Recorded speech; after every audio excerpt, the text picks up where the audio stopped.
Hello, everyone. Welcome to this Fireside dialogue between CredAble and Finastra on reimagining trade finance, end-to-end digitization in this age of trade technology. My name is Satyam Agrawal. I'm the Global Head of BAS, SME and Analytics at CredAble. And today I'm joined by Anastasia McAlpine, who's the Head of Product Management for Trade and Supply Chain Finance at Finastra. Anastasia brings over 16 years of experience across trade, supply chain, and product innovation. Her deep understanding of how technology can simplify complex trade ecosystems makes her perfect voice for today's discussion on reimagining trade finance end-to-end digitization. Welcome, Anastasia. Thank you, Satyam. It's a pleasure to be here. Before we start, I'll just set the context why digitization of trade finance is a global imperative.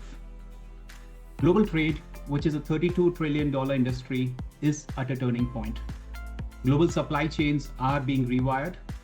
With the advent of new technologies like blockchain and now AI, banks are constantly looking to innovate and digitize end-to-end. However, despite of this innovation, there is a USD 2.5 trillion trade finance gap that still persists. According to research, over 80% of trade transactions globally still rely on paper documents. A single shipment can involve up to 36 original documents and 240 copies, often moving across 30 plus parties. This complexity adds to cost and delays, and a single letter of credit, for example, can take anywhere between 70 days manually.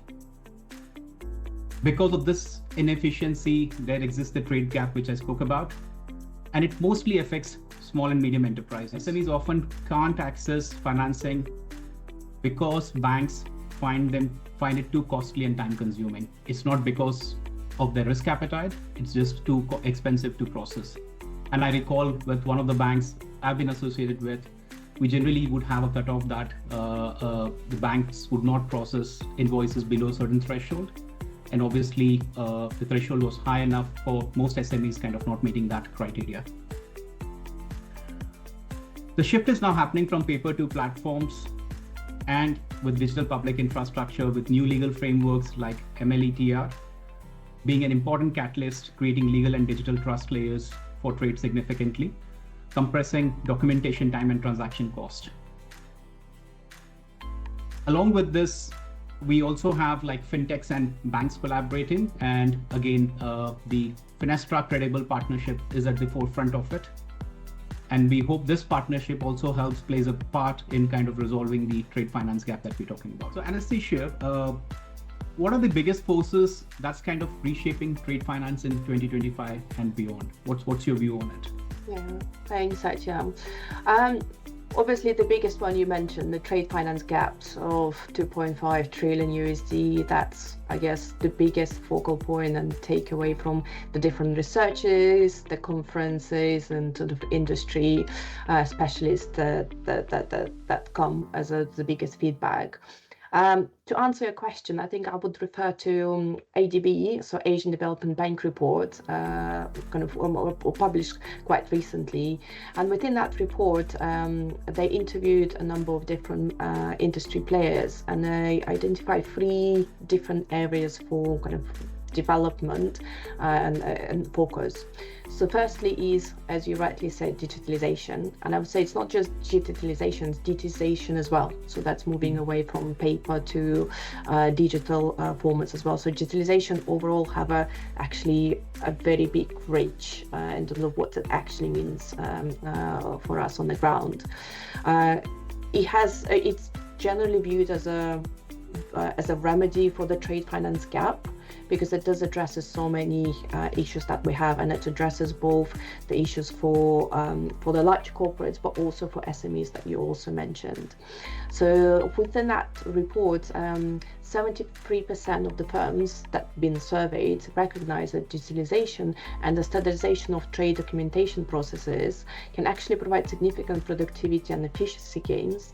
And within that, over 70 banks respondents that they plan to invest in digitalization, but also they want to increase their support for SMEs by leveraging their technology. So digitalization, definitely a big piece. I think also will obviously mention AI, but we'll come back to that. So it's a big topic on its own. Second piece is specifically SME support, we mentioned. So SMEs are a backbone of world economies, and enhancing and improving their accessibility to financing is seen as one of the key pillars for development for global but local economies as well. So that includes things like SME targeted credit processes. It's how to manage the risk associated with this with SMEs, but also the cost and the speed of the processing, because that does impact the access that the banks provide. Satyam, in terms of from the bank perspective, to service a loan for SME and for a large corporate is largely on the par from cost and time perspective. But of course, the revenues and benefits that the bank generates from a small loan to SME versus a much larger loan for maybe a multinational corporate vary greatly. So there is this question about the returns. And again, this is where all of this is intertwined, because digitalization is recognized as a key component that can actually help increase access to this much needed funding by reducing inefficiencies or associated risks and costs. And of course, but for this requires a collaboration across the trade industry and enabling regulations, who you mentioned, Emilitia, but also the technical interoperability of different solutions and platforms, and how we bring this all together. The third pillar that I would mention here, well, I mentioned the ADB report mentions, is sustainability. And I think it's not a surprise the industry has been talking about sustainability for quite a while. And the results from this survey does show that a lot of banks are moving towards implementing sustainability aligned financing, and this is a growing priority for them. So within that report, 74% of the banks mentioned that they plan to transition towards a sustainable or ESG aligned financing, and they anticipate the demand increase over coming years, especially specifically for sustainable trade and supply chain finance products. And of course, majority of the respondents agrees that this will have a great impact on SMEs. Yeah, so I think one probably point to mention that was not covered by ADB report is of course the macroeconomic trends as well. We know there's a lot of global forces happening as we speak in terms of the war, but also trade wars, tariffs. So a lot of it's been now brought into the trade world and now affecting the banks, the corporates, and industry overall. Thanks a lot for that, and I'm glad you brought about the point on SMEs. As an ex-SME banker, that's a topic I'm very passionate about, and I like calling it, hopefully this drives, I call it the financial inclusion on trade finance for SMEs. So often they have access to funding, but it's not in form of trade finance, which is the most appropriate or fit for purpose product. Thanks a lot for that, and I'm glad you brought about the point on SMEs. As an ex-SME banker, that's a topic I'm very passionate about, and I like calling it, hopefully this drives, I call it the financial inclusion on trade finance for SMEs. So often they have access to funding, but it's not in form of trade finance, which is the most appropriate or fit for purpose product. I'm glad you brought about that point. Then interoperability, I think that's possibly one of the biggest challenges that the industry faces in terms of trade digitization and sustainability, which we'll dwell upon, in a while. So Anastasia, I know Finastra works with hundreds of banks across the world, and that puts you in a unique position to be interacting, to be knowing what banks are thinking about, what are they doing. So when you look at what are some of the biggest gaps in traditional banks, when it comes to SCF infrastructure, and how do you see banks responding to this today? Yeah, absolutely. So from in Finastra, we strongly believe in, first of all, open ecosystem. So I think this has been, again, a big driving force. We hear a lot about the siloed approach within the industry. So there's a lot of great solutions out there, but the dots are not always connected. So we are very much in how we can provide access to our clients to all these great solutions out there. So minimizing, obviously, or removing or connecting the digital, the islands, so this siloed approach. And then secondly, we also strongly believe in end-to-end digitalization of trade transaction. Yeah, so there's sort of minimizing the manual inputs, automating as much as possible, which in turn reduces the risk, reduces the time, reduces the cost, and help to propel the trade forward.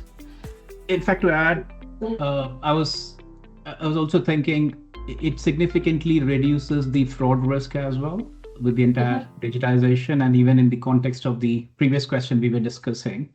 For SMEs, again, it makes a big impact, right? Because one of the risks that banks generally are worried about dealing with SMEs is also the fraud risk. So, yeah. And the second point I just wanted to mention is I always knew Finastra's tagline, "Finance is open," now possibly understand the meaning better. Absolutely. Open ecosystem. Yeah, exactly. So we launched a program with based on kind of open API approach. That means that we can bring the complementary solution, join like with the best of the industry, the likes of CredAble together, and how we can bring, as I said, the end-to-end solution digitalization together. One point maybe worth pointing, and I would be interested in your thoughts, Satyam, is the onboarding. So we know, for example, especially on SMEs, and the feedback we get from many banks as well, that especially in the supply chain finance world, onboarding of the corporates is the most time-consuming, laborious process. And so I wanted to get your thoughts in terms of how digitalization can help within that area specific. And I know, guys, you excel in this. No, absolutely. And I believe that's like one of the biggest challenges facing banks in scaling these supply chain programs. I believe traditionally supply chain finance has been looked at more as an anchor relationship, and banks have kind of served well the top 10-20% of their suppliers or buyers who are again mid to large size companies. However, they've just not gone to the huge tail of SMEs, and one of the big reasons is because the onboarding is not straightforward. Now, there are a couple of ways in which this is being addressed at an industry level. One, there are light touch customer onboarding processes which are being introduced by banks, which just makes it easier. So it's not like a normal onboarding process that I would do to onboard, a normal SME customer, but for supply chain, because it's a very specific requirement, there's a light touch model that's got introduced. And number two is like what platform like ours, like CredAble, we try and solve. Like for each program level, we could very quickly define the supplier onboarding requirements, pull in the data, either from the ERP of the anchor corporate or from digital public infrastructure, and fast track that entire process, and that just kind of helps with scalability of the program. Yeah, absolutely. And I would probably add to that, of course, the usability of the likes of, I think you mentioned DPIs, but also LAIs, so legal entity identifiers, is hard to bring and join these data points together that will help kind of leverage the likes of if they can be leveraged throughout the ecosystem, likes of ERPs, obviously within the banking ecosystem, but also the networks, the shipping agencies and things like this, that they can really be beneficial and speed up, as you said, not just the processing, but it's the risks and identification of the corporates, and introduce this trust or more trust into the process overall. Maybe another point to make, and I could not mention this, is of course AI. So within Finastra, we are very much committed to AI. We already see a lot of benefits of using AI in terms of how it can produce more efficiency, automate certain things, reduce the risks, the costs, and all these wonderful things. So AI for us, it's a big driver. We already implemented a number of different solutions for our clients, and one of the big areas we are looking at is how to introduce the agentic AI within a transaction processing. And for this, of course, you need the data, and you need as many data points that you can then AI can bring it all together and provide the meaningful outcomes. So Satyam, what about yourself in terms of what your thoughts on AI? No, absolutely. It's something, even if you like, you can't ignore.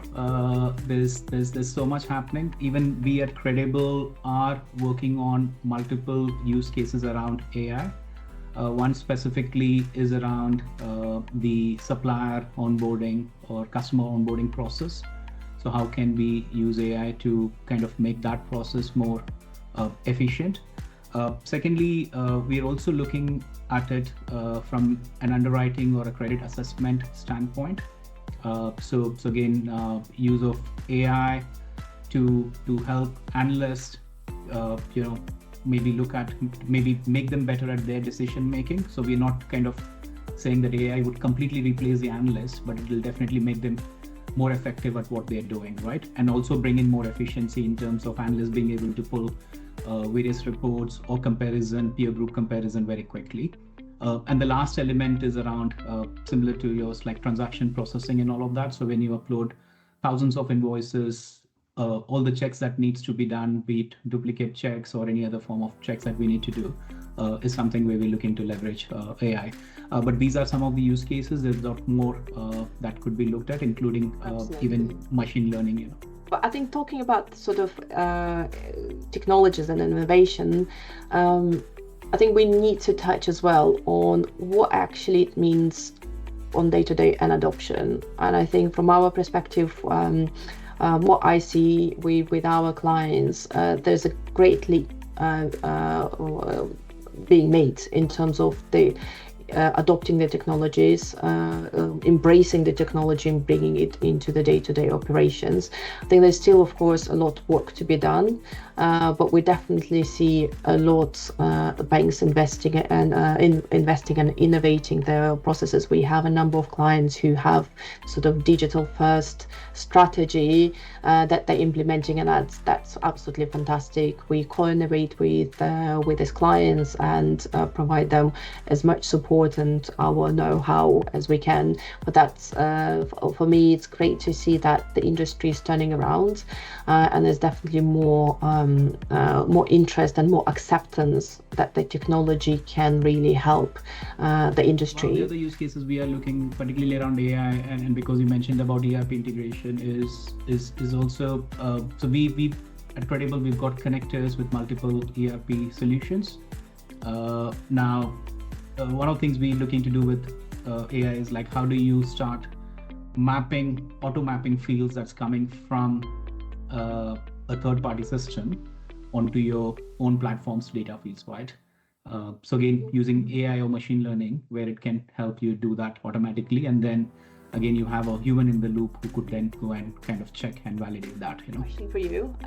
We then in industry, there's a lot of talk around DPI, the digital public infrastructure, and the way and the role it plays in creating scalable and inclusive supply chain finance journey globally.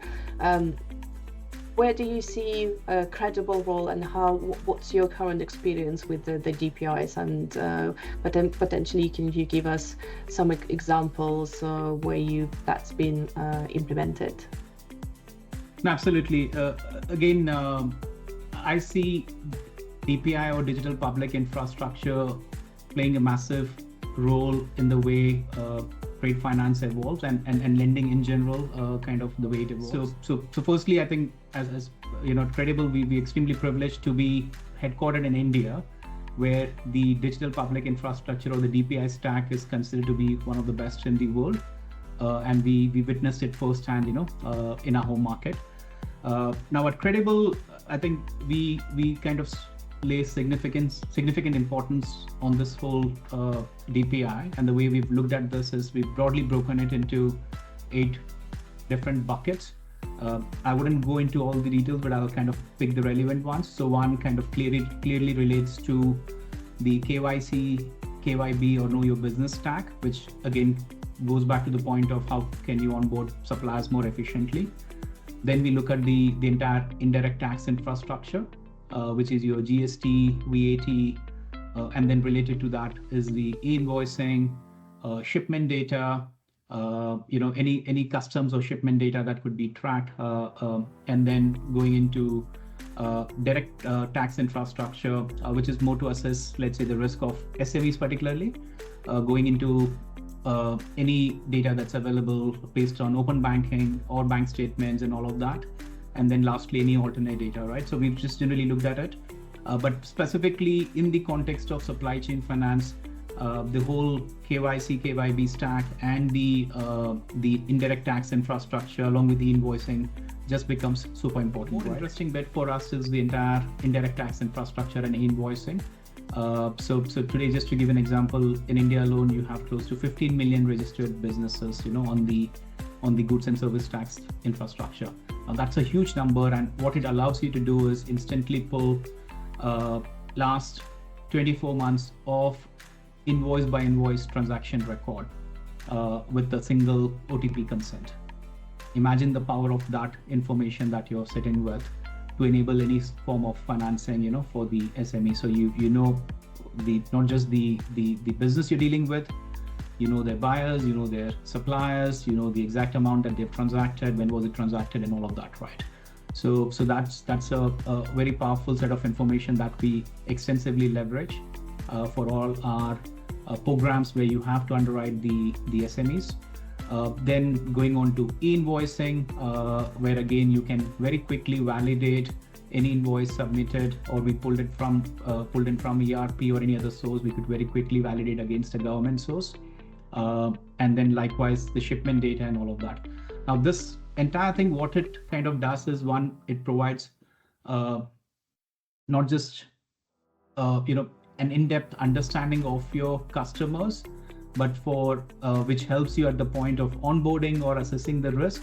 It also helps you significantly while disbursing every single dollar to the customer by validating their invoices, etc., or an ongoing monitoring that you want to keep doing, on these customers, right? So I can not only pull, for example, on the GST information at the point of onboarding, I can today keep pulling it every month to know how the business is performing on an ongoing basis. So that's the power of digital public infrastructure. Now we see this kind of evolving in multiple countries. There are different phases. So in UAE, the invoicing is going to get introduced, and the pace of adoption would be different.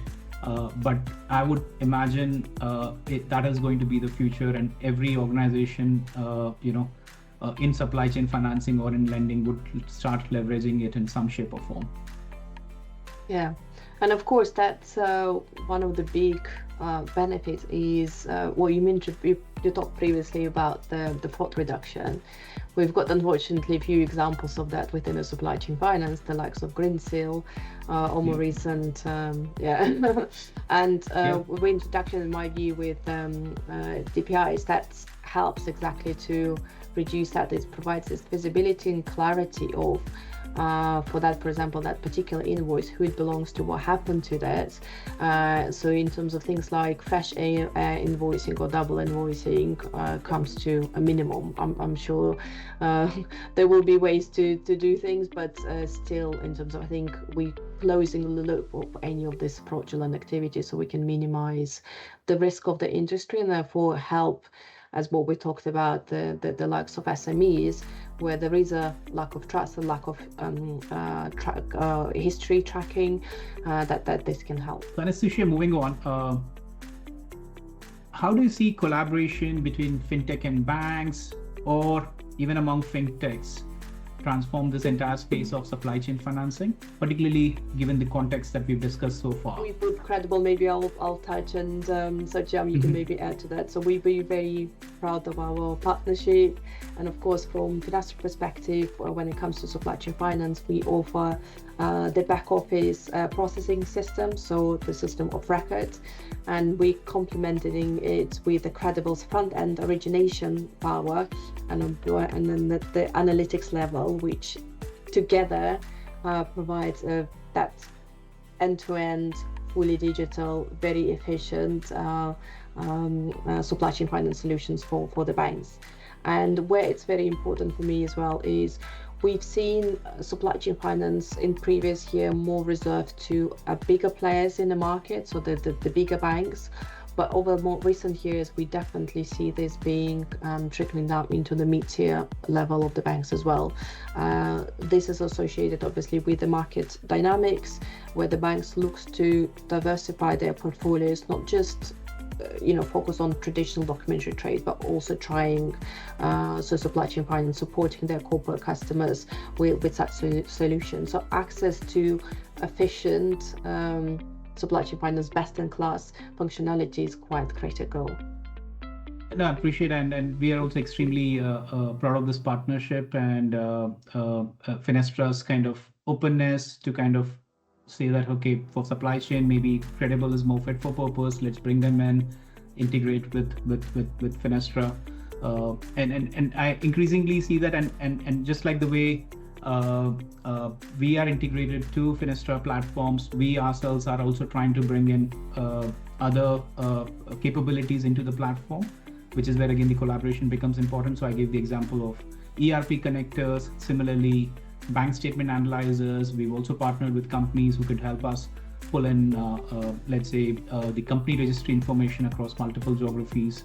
So in that way, a lot of these collaborations, at least to my mind, it's just making a very holistic solution, but yet very modular, and a bank can very easily pick and choose if they've got an existing capability that can be brought in for a specific aspect, or they could take the entire stack, right? So that's yeah, absolutely. I agree with you. It's the simplicity and some out of the box deployments that allows the banks to go live very quickly, and I think this was one of the top requirements from our clients as well, is how can we go live and how can we start utilizing, getting benefits from the system quickly. But also the big one is the ongoing maintenance. So in terms of the bespoke connectivities, yes, of course you can do that today, but is it practical in the long term? Possibly not, because then it's left for the organization, for the bank to manage that. So any changes, any kind of upgrades they need to do to the systems, and that's not just a particular, it could be the changes they need to do within their own ecosystem of solutions like core banking and the likes. So with the strategy that we have between Finastra and CredAble, that means we're very much agile, very open, and future-proofed the solution, the integration.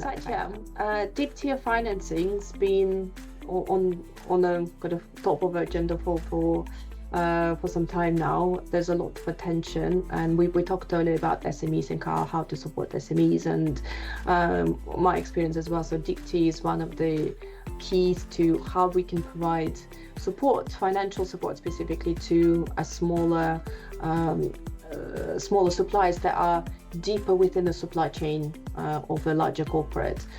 So where do you see this progressing, and kind of any other comments you can share on that deep tier specifically? Yeah, so firstly, I completely agree. I mean, one of the ways to solve for SME financing or financial inclusion for SMEs could be deep tier, because you're kind of very quickly taking away the counterparty risk, and you're relying on the large anchor corporate to pay at the end of the day, right? So it's a very interesting and I would say promising use case, and we at CredAble have looked at it very closely. In some sense, we do that not as a single offering, but we do it in parts. So we would have financed a large corporate and their suppliers. We've then gone to their suppliers, brought them as anchor corporates and finance their suppliers and so on. But what we also have built as a capability is solving as a single solution based on three key principles. So one is it's backed by the risk of the anchor corporate at the top, who's usually a rated company, and there's a almost close to 100% likelihood that they would pay. And how do you use that risk or against that risk you kind of finance the entire value chain, right? Yeah. The second principle we used is like fungibility. Often one of the challenges we've seen in deep tier is if you try and finance a specific transaction where a supplier supplies to his buyer then supplies to the large corporate and so on, it's generally not going to work. But if you create fungibility, there's a lot more appetite and need that could be solved for. So we've solved for that fungibility using a tokenization method. And the third aspect is because you've got so many stakeholders in the value chain, how do you create incentive for each one of them, right? So we've created opportunity for arbitrage along the value chain. So it's like not just the anchor corporate at the top, but the next level supplier and the next level supplier also have incentives to participate in the program. So that is something which we've kind of created as a solution, which we believe is quite powerful. However, I mean, having highlighted this, some of the challenges we generally see is you usually see the anchor corporates are supportive, but to get all these stakeholders aligned and to make a program work is a bit of a challenge. So we're still kind of working with a number of banks for the first use case on deep tier. It's an area I would say, again, as I said, a lot of interest, sounds very promising, but still to be kind of cracked, or watch and see. Yeah, watch and see. Absolutely. We cannot have a discussion on global trade finance without talking about sustainability. I know, Anastasia, you touched upon it briefly. So it's an important agenda. It's an important topic globally.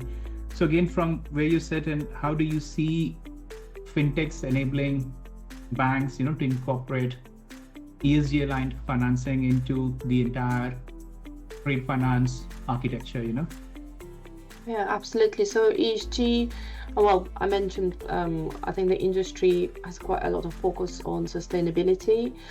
Within Finastra, we have introduced a number of solutions. So we introduced the likes of sustainability ESG type of ratings within our application already. So that supports the reporting and the needs for the banks. We also partnered with CredAble's ESG solution that provides ESG scoring, and we also enabled the financing part that can be adjusted based on the scoring. So just give you an example. So and it's done, just one of the other points, sorry, it's done on a transaction level, which is quite unique for the industry, because at the moment a lot of banks that we see, the use cases are done on a corporate level. So overall the corporate transaction, kind of corporate as an entity, and it's done, let's say the ESG rating will be X and they will benefit for let's say a year or so forth from this rating. What we've done with the integration with Coriolis, it's very dynamic. It's done on a transaction by transaction basis, where the rating is pulled into the transaction, and depending on that rating, the rating goes from 0 to 1,000, where 0 being the lowest and 1,000 is being the highest. Depending what the rating of that transaction is, the financing can be adjusted. So this is where the banks can reward the sustainable corporates and provide them, for example, a better funding rate. The scoring itself can be as basic, as I said, as just one figure, but it also can be broken into over 80 different components. So again, there's a lot of flexibility in terms of how the banks or participants wants to look at that. We're also looking to introduce it at the corporate level as well. So for the bank on our corporate channel solution, where the corporates of the bank can view and assess their either counterparties, or they can look at themselves in terms of where they stand from ESG perspective. Absolutely. And again, just reflecting on that, how we are also looking at it is, yeah, the ESG score. If that's available, we again bring that as part of the, as an example, supplier onboarding. And again, within supply chain transactions, it could be used to reflect that in terms of giving a better pricing to suppliers and so on, right? So absolute use case. And actually, if you think of it, it can be extended further. We spoke so much about SMEs, and that's again a segment which, to my mind, would be lagging behind when it comes to making progress on the sustainability agenda. So again, a lot of it could be used to educate them as well. So let's say if I'm an SME, I get my ESG score between 1 to 1,000, as you said, but equally it also tells me what the peer group in the same industry is at, right? And what are the few areas I can improve upon, right? Those 80 components. So if I'm weak on certain components, it can just point to me. So again, there are some very interesting use cases on how this could help, Absolutely. Not just in trade finance, but in general, help the SMEs or the businesses kind of improve on their sustainability agenda as well. Thank you, Satyam. First of all, it was a great pleasure. Thank you for inviting me to speak with you today.